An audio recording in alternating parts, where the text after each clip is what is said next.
Welcome back here with Ela Uno, another segment, another story, something that uh, really got my attention this week was an article that I found that talks about how DEI is been diminishing in different college and universities institutions. So we have at MIT, Black and Latino enrollment drops sharply after affirmative action ban. Now the title really makes you understand that there's something terribly wrong because, affirmative action ban. So there's something bad. So we just take this term out of the equation. What is DEI? It's diversity, equity, and inclusion. The initial intent of diversity, equity, inclusion, like many other things for leftists and mostly from the Democratic Party, is that it's born out of a good intention.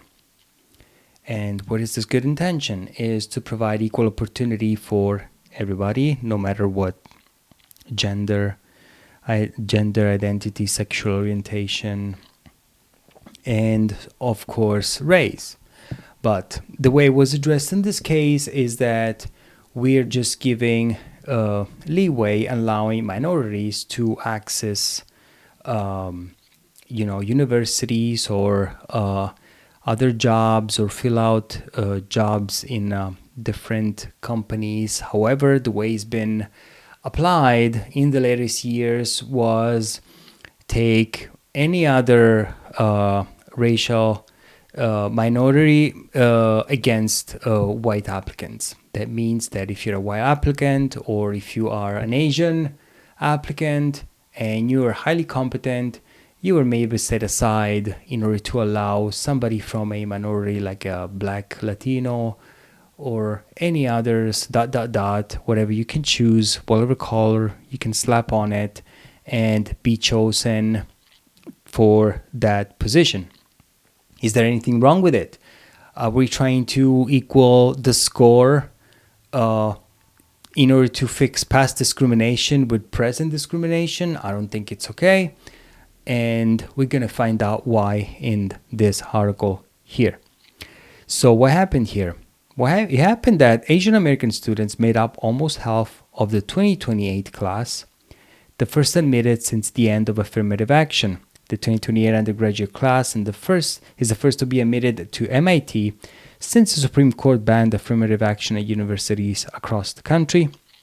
So the MIT, the Massachusetts Institute of Technology, incoming class of 2008 saw a precipitous drop-off in the percentage of Black, Hispanic, Native American, and Pacific Islanders students. The university announced it is MIT's first undergraduate class to be admitted since the U.S. Supreme Court decision last year banning affirmative action, and MIT is the first major university to release statistics on the composition of its freshman class since the High Court's ruling. Why are they disclosing why do we care? What color or what race your freshman class of 2028 is? I don't know, but they're doing it in order to prove a point. Their point. Saying like, bad. Supreme Court, bad. So for the incoming class of 2028, about 16% of students are Black, Hispanic, Native American, and Pacific Islander, compared with the baseline of about 25% of undergraduate students in recent years. The comparison of the class of 2027 was also dramatic. The percentage of Black students enrolled dropped by 5% from 15%, and the percentage of Hispanic and Latino students dropped to 11% from 16%. White students made up 37% of the new class compared with 38% last year. On the other hand, the percentage of Asian American students in the class jumped to 47% from 40%. The percentages do not add to 100 according to MIT because students could not declare more than one race. And yes, so what does that mean? It means that Asian students make up 47% that get into MIT. Well, why is that? Well, because their moms make these kids work their ass off. I don't know if you ever heard the term tiger moms, Asian tiger moms, I think. They're really on their kids, and ooh, they just push those kids. And most of those kids come from two family households, Asian kids. And the parents are most likely first generation immigrants, and they're really hard workers, and they push their kids to the limits as well by let them do extracurriculars and make them study for many hours as well. So there's something with Asian kids that are always uh, push themselves toward excellence. So there is this Sally Combluth, the president of MIT, said in one announcement, the class is, as always, outstanding across multiple dimensions. What it does not bring, as a consequence of the last year's Supreme Court decision, is the same degree of broad racial and ethnic diversity that the MIT community has worked together to achieve over the past several decades. What the hell are you talking about, lady? Do you really care? You see, most of these presidents are completely detached from reality, and what they want racial equity across all dimensions, across multiple dimensions. What does that mean? You are a top school where you are baking and preparing students every year. I said the word baking. You know why I said that? Because like your bread, you put it in and then you pull them out of the oven.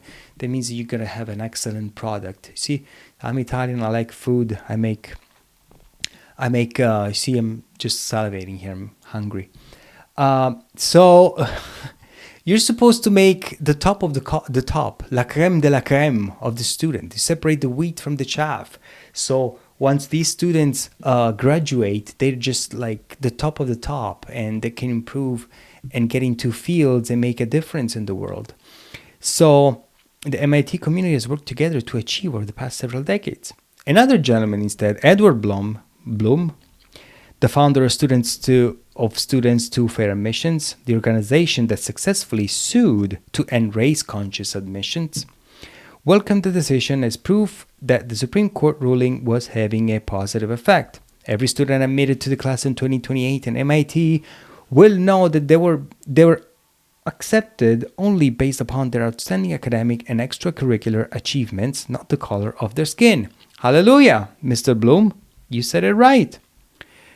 The contrast between the enrollment decline in Black and Hispanic students as the rise in Asian American students is consistent with the evidence that the two lawsuits against Harvard and the University of North Carolina brought by Students for Fair Admissions. Yes, if you recall, Harvard was taking less Asian students because they were constantly at the top and they were being selected in order to allow other racial minorities.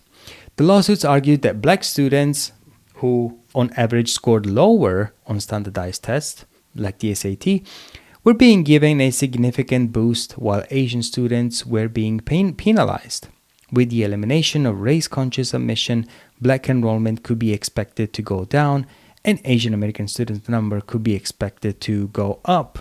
Because it is a science-heavy school, MIT requires a very specific kind of educational preparation.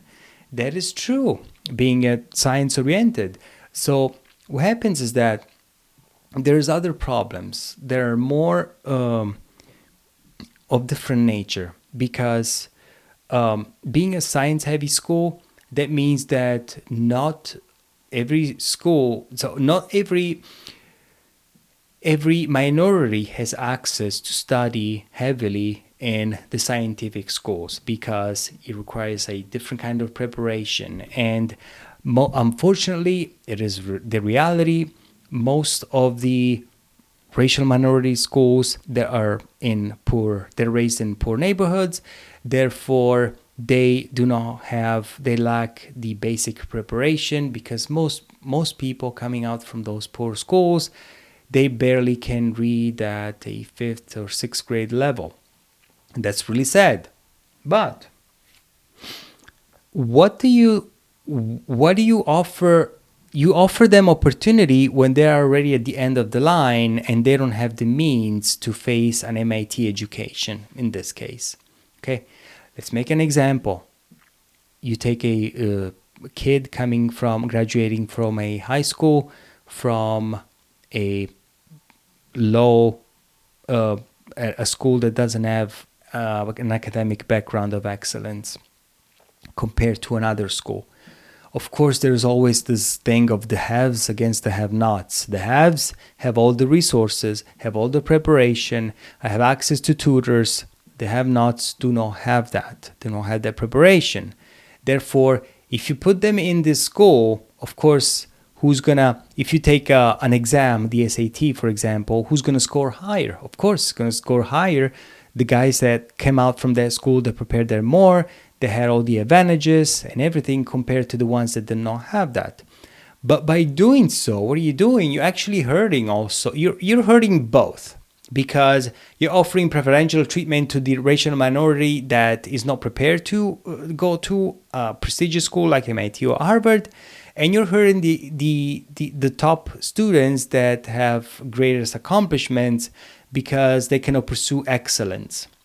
So what it comes down to a lack of competence in this case. You're not allowing the good ones to go up while you are bringing those that do not have the means to succeed in that MIT environment at the top, because you're hurting them, because they won't be able to graduate, because the coursework will be very, very hard.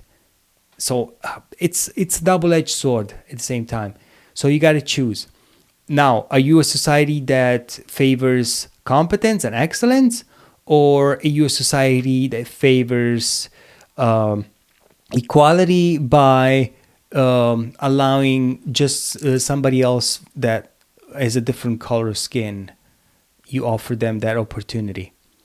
And what is the level? Even if you push that person up and you lower the test scores in order to let them in, you're lowering down the level of your school, the level of MIT. That perfection, that excellence, perfection doesn't exist to that extent. But I think that level, that top 5% school level, you would just have it drop it down. And then these kids go to positions of where excellence is really required, and they'll not be able to be up to par to what is really needed.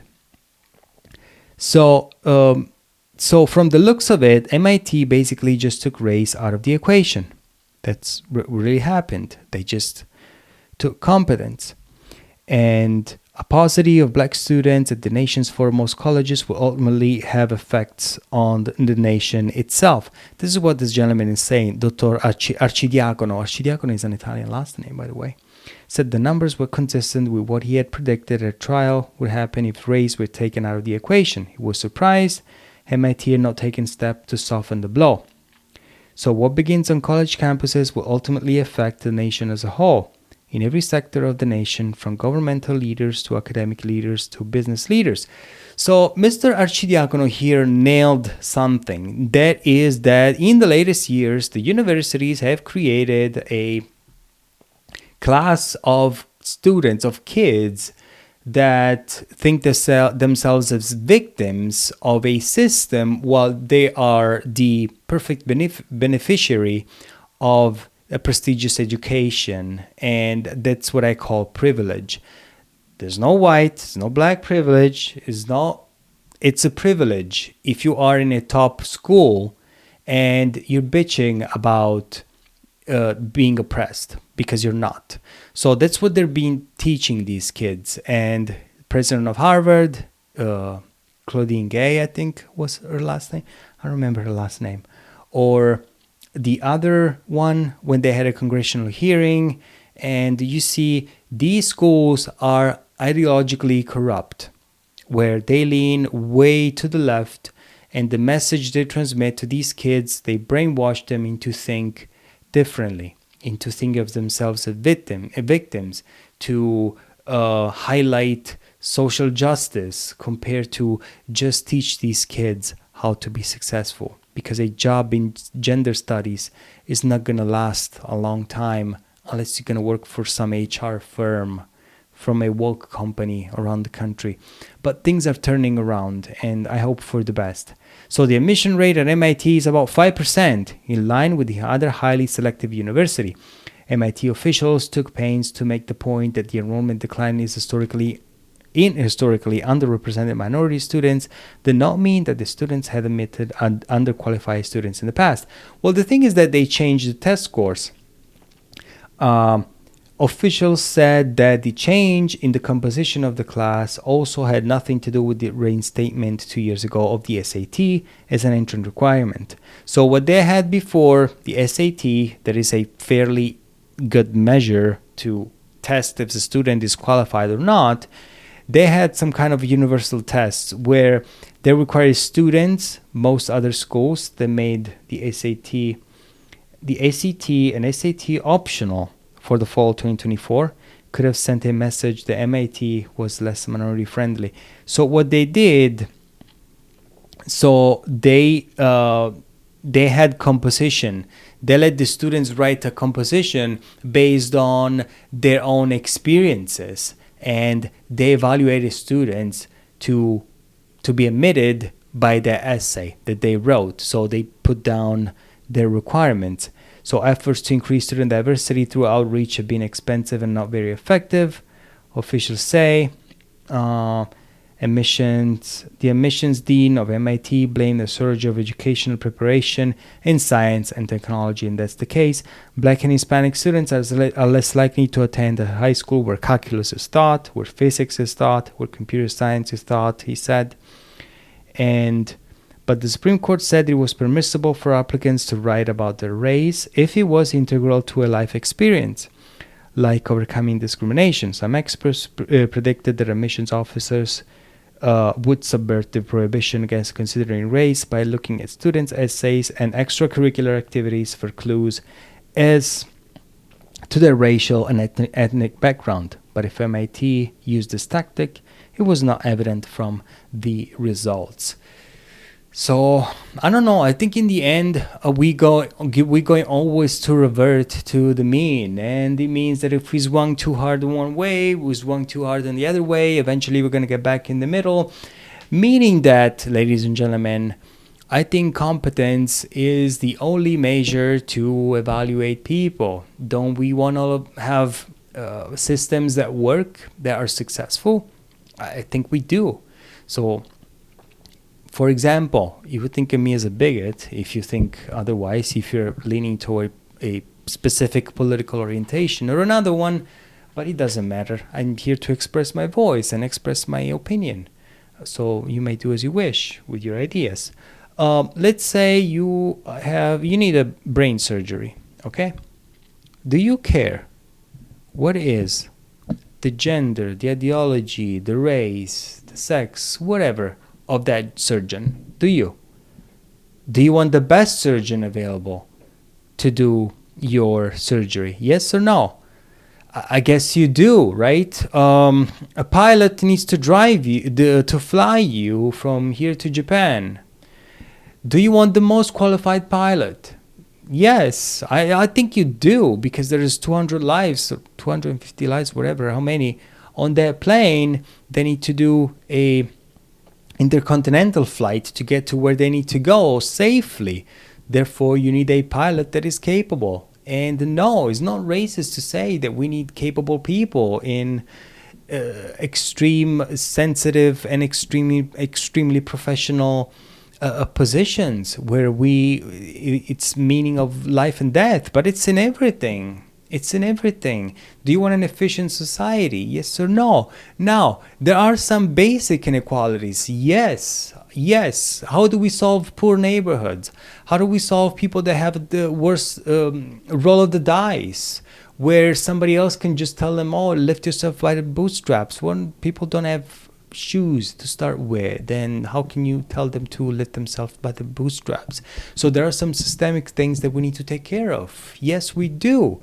What is it at the base of everything that we need to take care of? Well, we don't need to promote we need to promote a nucleus, a family, where kids, since they're little, we need to look at the root causes of everything, and we need to give opportunities to kids, because kids that have two parents households have more probability to succeed in the future, to get in less trouble, to finish high school, and etc., etc. There's so many other things.